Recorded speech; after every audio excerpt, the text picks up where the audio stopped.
अस्सलाम वालेकुम students. Start करते हैं अपना 7th चैप्टर। बेसिकली मैं कुछ चीज़ें क्लियर कर दूं कि हमारा ये लास्ट चैप्टर है हमारी कोर्स पैक के अंदर। हमारे 7th चैप्टर थे मिड टर्म से पहले। आपका ये 15th लेक्चर है रिगार्डिंग बिजनेस लॉ। इसको देखेंगे हम इस लेक्चर के अंदर, और इसके बाद जो है आपका 16th लेक्चर भी है एज ए फॉर्मेलिटी। उसके अंदर हम देखेंगे कि हमने बेसिकली क्या क्या किस चैप्टर में क्या क्या पढ़ा है। एक पूरी कोर्स आउटलाइन देख लेंगे कि हमारा कौन कौन सी चीज़ हमने क्लियर की है और कौन कौन सी चीज़ पढ़ी है और कौन कौन सी चीज़ वो इंक्लूड है और कौन कौन सी चीज़ इंपॉर्टेंट है अकॉर्डिंग टू पेपर में जो भी है। उसमें से एक लेक्चर हम इस चीज़ में रखेंगे। और इसके बाद हम जो है थोड़ा सा पीछे हैं ऑडिटिंग के अंदर। मैं कोशिश करूंगा कि जुमरात से पहले पहले जो है आपको ऑडिटिंग के सारे लेक्चर मिल जाएं, ताकि आपको उसके बाद जो टाइम हो आप बाकी चीज़ों की प्रिपरेशन रखें, क्योंकि लास्ट चैप्टर्स के अंदर से उस तरह से इंक्लूड नहीं है पेपर के अंदर पर, लेकिन जो माइनर सा इंक्लूड है वो आपको रीडिंग करनी पड़ेगी और आपको कॉन्सेप्ट क्लियर करने पड़ेंगे। अभी स्टार्ट करते हैं 7th चैप्टर, जो कि हमारा नाम है contract of indemnity and guarantee. इसका मतलब है कि कौन से ऐसे कॉन्ट्रैक्ट होते हैं जिन्हें हम इंडेमनिटी का नाम देते हैं, जिसमें हमें गारंटी होती है उस चीज़ की। एक चीज़ याद रखें कि जितने भी हम कॉन्ट्रैक्ट करते हैं जिसमें हमें लॉस हमारा बियर किया जाता है, कोई और कंपनी या कोई और पार्टी के साथ ऐसा कॉन्ट्रैक्ट हमारा जिसमें वो कहती है कि आपको कोई भी नुकसान होगा तो मैं वो नुकसान पूरा करूंगी, तो पहली जो क्लिक होती है हमारे माइंड के अंदर वो हमारी इंश्योरेंस कंपनीज होती हैं कि हमारे बाकी कॉन्ट्रैक्ट के अकॉर्डिंग, बाकी कॉन्ट्रैक्ट्स के अंदर जो हमें लॉस होता है या इंश्योरेंस कंपनी के साथ हमारे ऐसे मुआहदे जिसमें अगर हमें लॉस होता है तो इंश्योरेंस कंपनी वो लॉस पूरा करती है। डेफिनेशन को देखते हैं और समझने की कोशिश करते हैं बेसिकली इंडेमनिटी ऑफ कॉन्ट्रैक्ट क्या होता है। A contract by which one party promises to save the others from loss. ऐसा कॉन्ट्रैक्ट जिसके अंदर एक पार्टी प्रॉमिस करती है कि वो दूसरे का लॉस बियर करेगी, लॉस को सफर करेगी, कॉज टू इट कुछ खास वजूहात की बिना पे, by the contract of promisor himself, या तो वो खुद करता है और conduct of other any other person, या फिर थर्ड पार्टी होती है उसके अंदर। कोई भी ऐसा कॉन्ट्रैक्ट, डेफिनेशन बिल्कुल क्लियर और सिंपल सी लिखी गई है यहाँ पे, कोई भी ऐसा कॉन्ट्रैक्ट जिसके अंदर दूसरी पार्टी पहली पार्टी का नुकसान जो होता है उसको बियर करेगी, उसको हम कॉन्ट्रैक्ट ऑफ इंडेमनिटी कहते हैं। अगर आपको वहां पे एमसीक्यूज के अंदर क्वेश्चन आता है कि इंश्योरेंस कॉन्ट्रैक्ट जो होते हैं, इंश्योरेंस से रिलेटेड जो भी कॉन्ट्रैक्ट होते हैं उसको क्या कहते हैं, ऑप्शंस के अंदर आपको पता होना चाहिए, कॉन्ट्रैक्ट ऑफ इंडेमनिटी कहते हैं। नीचे मैंने एग्जांपल कोट की है, every contract of insurance expect life insurance. Life insurance क्यों नहीं शामिल होती है इसके अंदर, क्योंकि ना लाइफ से रिलेटेड जो आपको नुकसान होता है वो पूरा नहीं हो सकता, वो आपको पैसे से पूरा नहीं हो सकता कभी भी, और ना ही वो लाइफ वापस लेके आ सकते हैं। तो लाइफ इंश्योरेंस को छोड़ के जितने भी कॉन्ट्रैक्ट होते हैं लाइफ इंश्योरेंस कंपनीज के साथ किसी भी पर्सन के, उसको हम कॉन्ट्रैक्ट ऑफ इंडेमनिटी कहते हैं, क्योंकि ये एक ऐसा कॉन्ट्रैक्ट है जिसके अंदर क्या होता है कि इंश्योरेंस कंपनी ये मुआहदा करती है किसी एक पार्टी के साथ कि वो लॉस बियर करेगी उस पर्टिकुलर पर्सन का। इस तरह के जितने भी कॉन्ट्रैक्ट होते हैं उसे हम कॉन्ट्रैक्ट ऑफ इंडेमनिटी कहते हैं। इसके बाद कौन कौन सी पार्टीज, जब कॉन्ट्रैक्ट ऑफ इंडेमनिटी होता है तो कौन कौन सी पार्टीज होती हैं, उन पार्टीज के नाम क्या होते हैं उसको देखेंगे भी हम। Parties the contract of indemnity, following are the two parties to a contract of indemnity. एक इंडेमनीफायर होता है, एक इंडेमनीफाइड होता है या इंडेमनिटी होल्डर होता है। The person who promises to compensate, जो पार्टी प्रॉमिस करती है कि वो लॉस बियर करेगी उसे हम इंडेमनीफायर कहते हैं, मतलब इंश्योरेंस कंपनी जो है वो इंडेमनीफायर है। इसी तरह से the person whose loss is to be compensated, जिसका लॉस बियर किया जाएगा, जिसके नुकसान की भरपाई की जाएगी, वो इंडेमनीफाइड इंडेमनिटी होल्डर होता है। मतलब इंडेमनिटी होल्डर कौन है, जिसका नुकसान हो रहा है। इंश्योरेंस कंपनी के जितने भी क्लाइंट्स होंगे वो इंडेमनिटी होल्डर है, और जितने भी जो इंडेमनिटी फायर कौन है, इंश्योरेंस कंपनी खुद है जो कि नुकसान का बियर करेगी। सो दो ही पार्टीज इंडेमनिटी ऑफ कॉन्ट्रैक्ट के अंदर होती हैं, इंडेमनीफायर जो कि लॉस बियर करती है और इंडेमनीफाइड जिसका लॉस होता है। सो ये दो पार्टीज कॉन्ट्रैक्ट में इन्वॉल्व होती हैं। आफ्टर दैट वो कह रहे हैं कि parties the contract of indemnifier. अब वो राइट्स बता रहे हैं, rights of indemnity holder. Indemnity holder हमने किसको पढ़ा था, जो जिसका नुकसान हो रहा होता है। सो जो इंश्योरेंस कंपनी के क्लाइंट हैं जिन्होंने उनसे मुआहदा किया हुआ है, इनका नुकसान अगर होगा तो इंश्योरेंस कंपनी से बियर करेगी।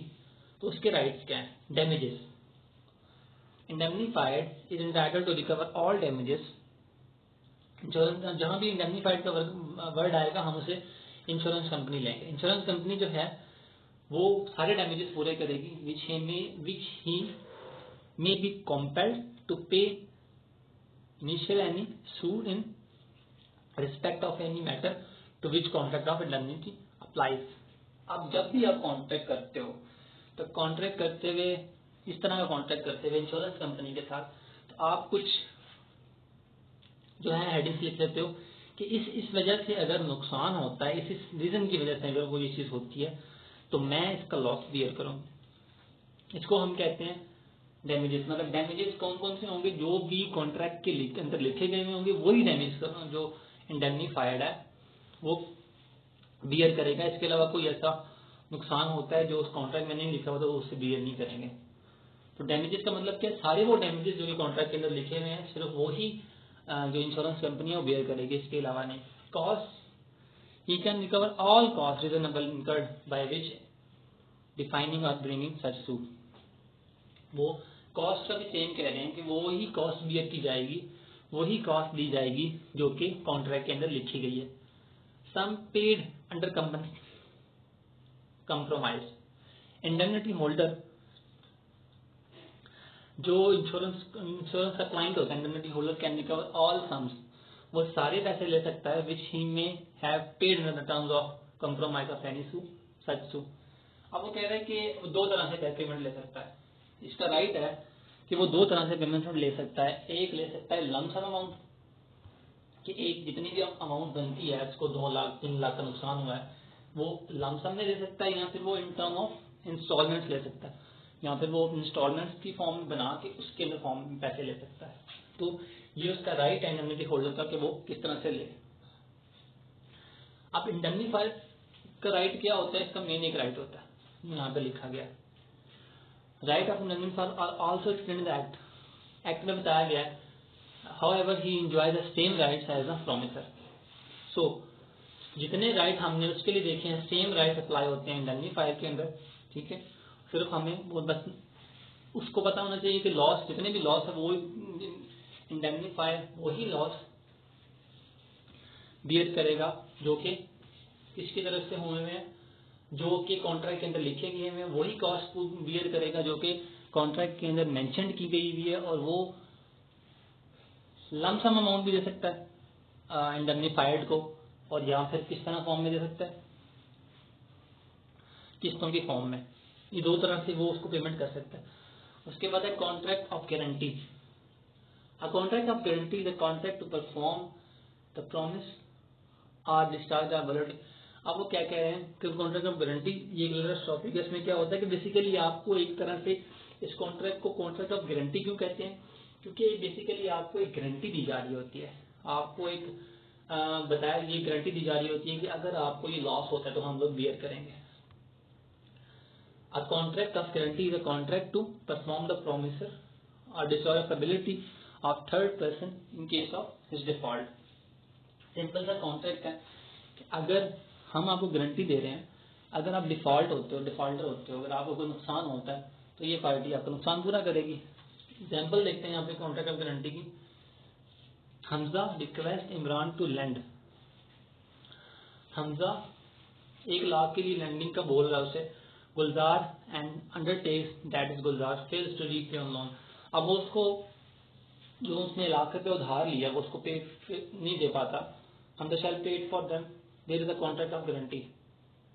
मतलब इसमें आसान समझने वाली बात यह है कि जब हम कोई कॉन्ट्रैक्ट कर रहे होते हैं, 2 पर्सन कॉन्ट्रैक्ट कर रहे हैं, तो दो पर्सन के दरमियान कॉन्ट्रैक्ट होता है और एक पार्टी कहती है कि मुझे 1 लाख रुपया मुझे चाहिए, दूसरी पार्टी कहती है मैं तुम्हें 1 लाख दे दूंगी, कोई मसला नहीं है पर लेकिन मुझे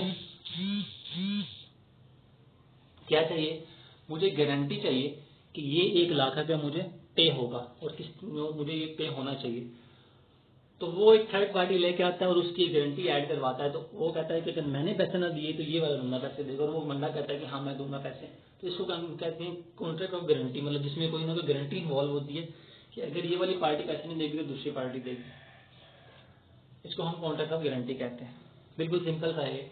उसके बाद गारंटी में कौन कौन सी होती है, 3 बेसिकली पार्टीज, बिल्कुल सिंपल सी पार्टीज हैं।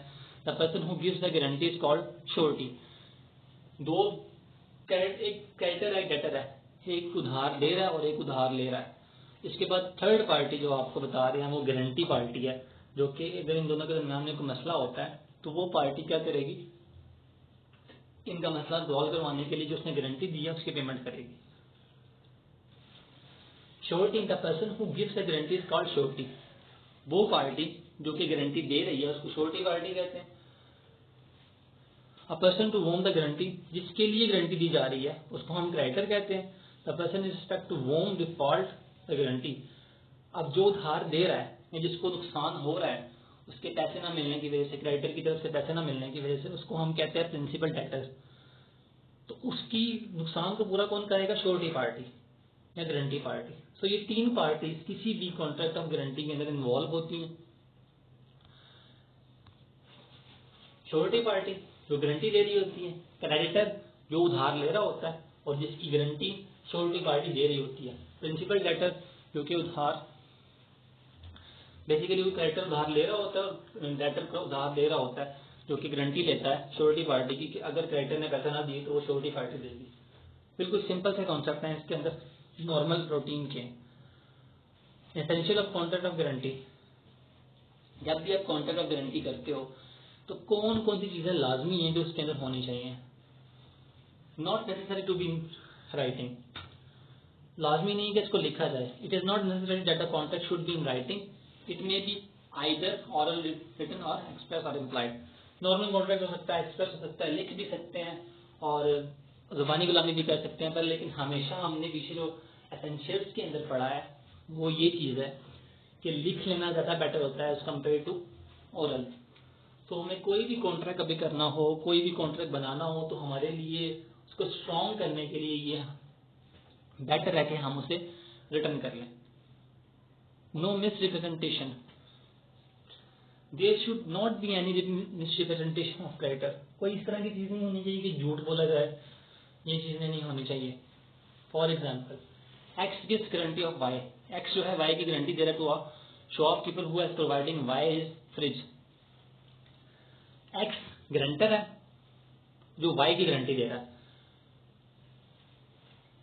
उसके बाद क्या है, द शॉपकीपर जानता है the earlier Y breach a commitment but did not tell X. अब अगर उसने इसका वो तोड़ दिया है, कॉन्ट्रैक्ट तोड़ दिया है, तो उसने अभी तक एक्स को नहीं बताया किसने गारंटी दी थी, hence the surety is not liable.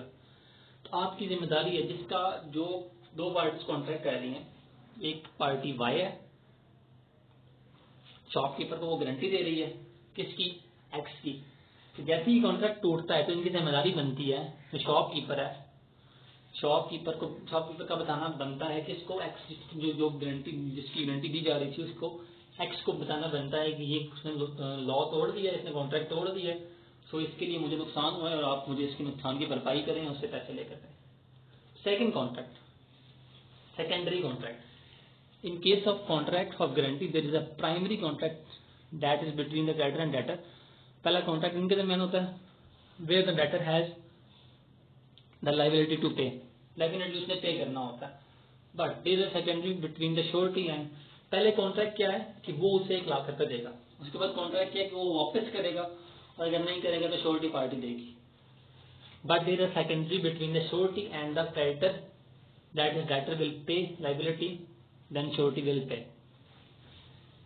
ए और बी ये कॉन्ट्रैक्ट कर रहे हैं, ए कहता है कि तुम मुझे 1 लाख रुपए दो बी को, और ए कहता है कि सी मेरी गारंटी देता है इस चीज के अंदर। पहला कॉन्ट्रैक्ट है कि बी ए को पैसे देगा 1 लाख और अगर दूसरा कॉन्ट्रैक्ट क्या है कि ए जो है बी को वापस करेगा, अगर नहीं करेगा तो छोटी पार्टी उसे 1 लाख वापस करेगी, सी पार्टी देगी। तो ये बेसिकली सेकेंडरी कॉन्ट्रैक्ट होता है। इसके अंदर 2 कॉन्ट्रैक्ट होते हैं, पहले पैसे दिए जाते हैं, उसके बाद जब वापस करने होते हैं तो अगर वो नहीं करेगा तो छोटी पार्टी उसकी जिम्मेदार होगी। There third contract that is between the debtor and the छोटी पार्टी। अगर वो पैसे नहीं देता, पहले तो है कि डेटर और डेटर ने क्रेडिटर को पैसे दिए, एक कॉन्ट्रैक्ट, उसके बाद क्रेडिटर ने डेटर को वापस देने हैं, दूसरा कॉन्ट्रैक्ट। अगर ये दूसरा कॉन्ट्रैक्ट कंप्लीट नहीं होता तो थर्ड कॉन्ट्रैक्ट दे होता है कि श्योरिटी पार्टी डेटर को पैसे देगी। The third contract that is between the debtor and the surety by virtue of which the payment of liability by the surety in case of default of debtor, the surety can sue the debtor। वो surety party जो है वो case कर सकती है, वो basically case किसके ऊपर होता है, जो गारंटी दे रहा होता है। कंसिडरेशन क्या होता है, हम काफी जगह पे कंसिडरेशन को वर्ड पढ़ चुके हैं, देख चुके हैं। The contract must have some consideration in it. Consideration receive by the principal debtor, basically वो पैसे दे रहा होता है sufficient of the surety, surety की बेस के ऊपर वो डेटर जो है पैसे पे कर रहा होता है क्रेडिटर को। Direct consideration for the surety is not necessary. अब वो इसमें एग्जांपल पे करना आपको बता रहे हैं। A agrees to sell a fridge, A agree होता है कि वो फ्रिज सेल करेगा बी को on the guarantee of C, C की गारंटी के ऊपर। C gives the guarantee, C is guarantee is the consideration है। अब उस टाइप से श्योरिटी जो है, जो उसको गारंटी दी जा रही है, वही आपकी कंसिडरेशन होती है। जो नाम आपको बीच में ऐड कर रहे होते हैं कि अगर मैंने पैसा ना दिया तो ये पर्सन पैसे देगा। बेसिकली एक्सचेंज तो कुछ नहीं हो रहा, एक तरफ से बस पैसा आ रहा है, दूसरी तरफ से जुबान आ रही है कि मतलब कि अगर मैंने पैसा ना दी तो ये बंदा पैसे देगा। तो दूसरी साइड की कंसिडरेशन क्या है, वो गारंटी जो कि दी जा रही है।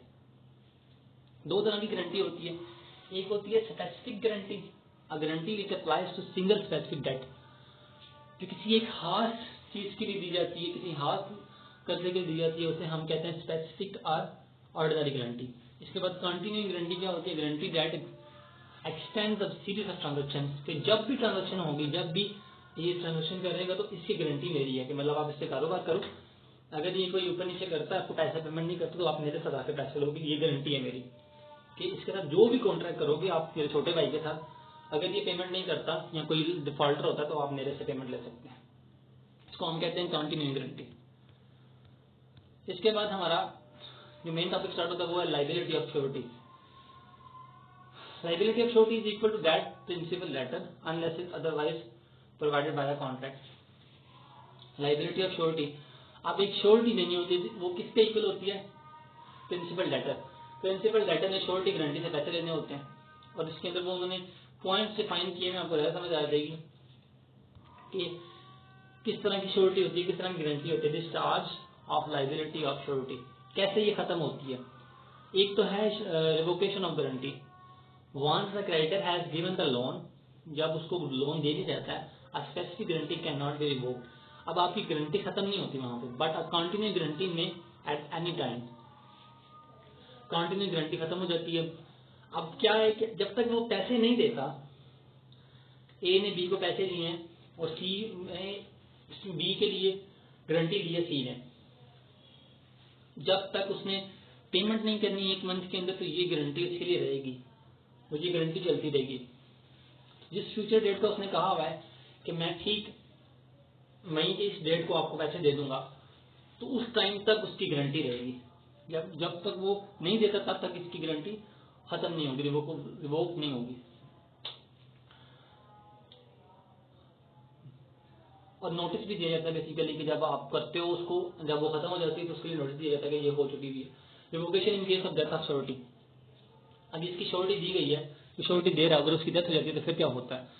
Death of surety operates as a notice of revocation of a continuing guarantee as the transactions after the death of the his death unless a contract is contrary. अब वो कह रहे हैं कि हमेशा 2-3 गारंटीज होती हैं, एक नहीं होती। कि अगर आप जो गारंटी देने वाला होता है वो कहता है कि मैं गारंटी देता हूँ, और वो उसको जो उसने पैसे देने होते हैं वो कहता है कि अगर आप होते ही नहीं हो तो आपकी जगह पे कौन पैसे देगा, फिर मैं आपका इतबार कर लेता हूँ पर लेकिन अगर आप भी नहीं होते तो कौन पैसे देगा। तो उसके लिए भी गारंटी दी जाती है क्योंकि उसकी डेथ के बाद उसे पूरा करेगा।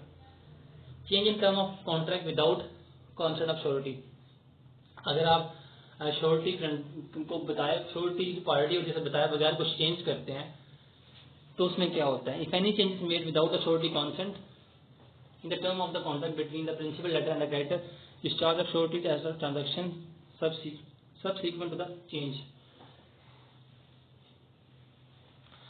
कोई भी आप अपने मुआहदे के अंदर चेंजेस लेके आते हैं तो उसमें आपको श्योरिटी पार्टी को बताना लाजमी होता है, उसको क्लियर करना लाजमी होता है कि हम ये चीजें लेके आ रहे हैं, वरना हो सकता है कि वो उसका जिम्मेदार ना हो। सो विदाउट कंसल्ट नहीं होना चाहिए, हर चीज से डिस्कस होनी चाहिए। Release of a debtors leads to release of surety. The surety is discharge by any of contract between the creditor और debtor by which the principal letter is release. अब जैसे ही उसको पेमेंट मिल जाती है तो आपकी श्योरिटी गारंटी जो होती है, जो आपकी जिसने गारंटी दी होती है वो आज़ाद हो जाता है।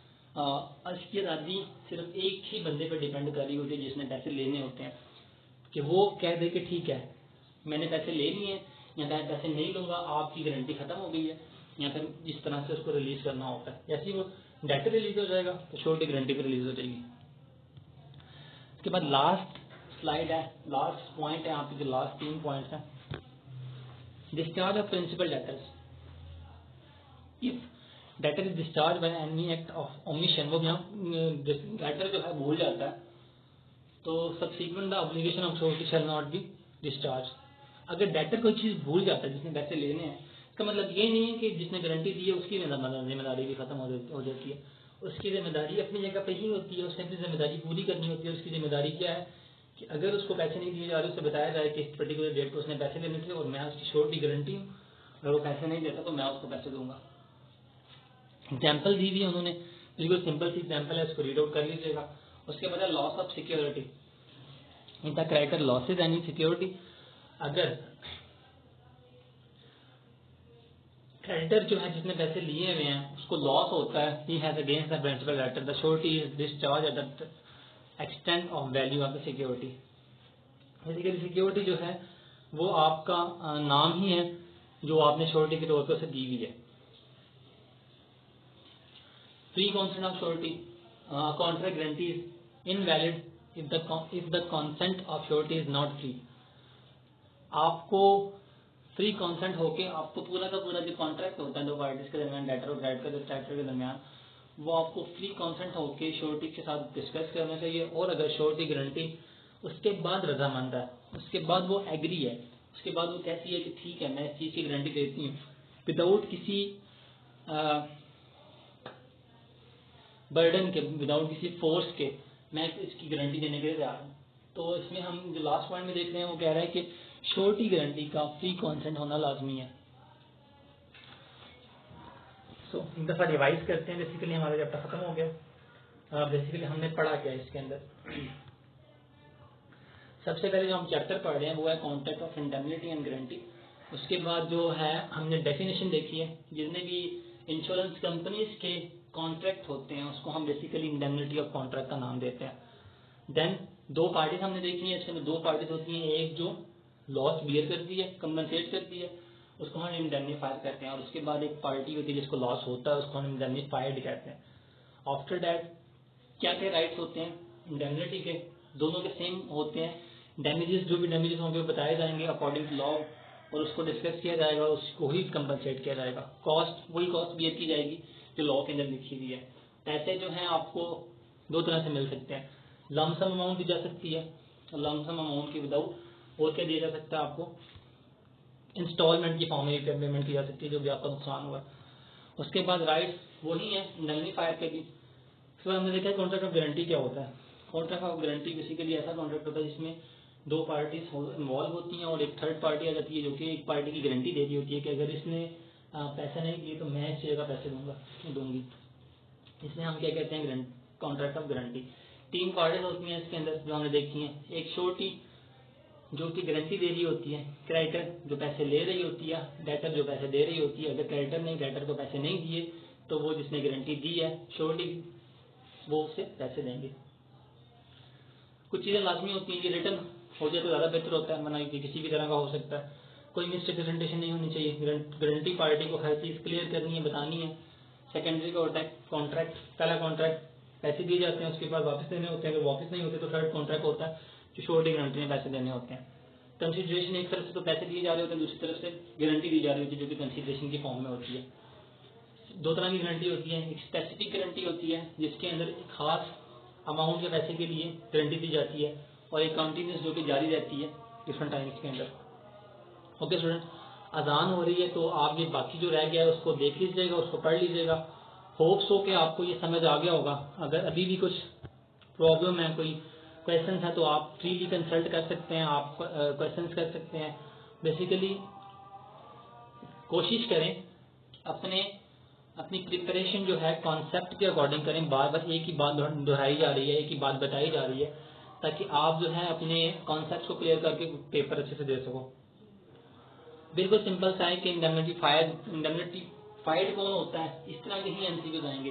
इंडेमनिफायर कौन होता है, ये चीजें आएंगी। सो इसको अच्छे से पढ़ें और प्रिपरेशन करें। ओके स्टूडेंट्स, अल्लाह हाफ़िज़।